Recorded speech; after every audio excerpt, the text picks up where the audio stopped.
Hello বন্ধুরা, কেমন আছো তোমরা? আমি ভালো আছি। তো গাইস, এখন আমি টোটোর জন্য ওয়েট করছি আর আমার সঙ্গে যাচ্ছি পাতিয়া।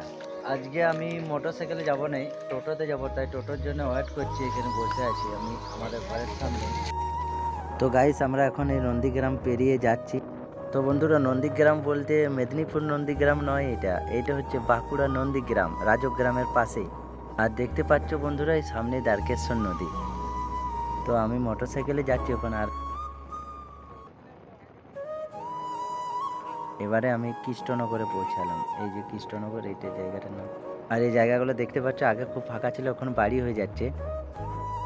বাদি দেখো, এটা হচ্ছে দ্বারকেশ্বর নদী। আর দ্বারকেশ্বর নদীর পার হয়ে আমরা যাচ্ছি। এই যে সামনে রাজগ্রামের ব্রিজ চলে এসেছি, আর রাজগ্রাম ব্রিজে যাচ্ছি এখন। এখন কিন্তু নদীতে জল নেই, খুব কম জল।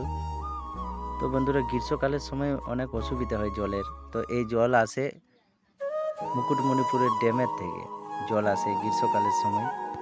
আর এই জল থেকে অনেক মানুষের উপকার হয়। আর এই জলটা পুরো যায় মেশিনে, সম্মিলনী মেডিকেল কলেজ এবং টাউন দিয়ে।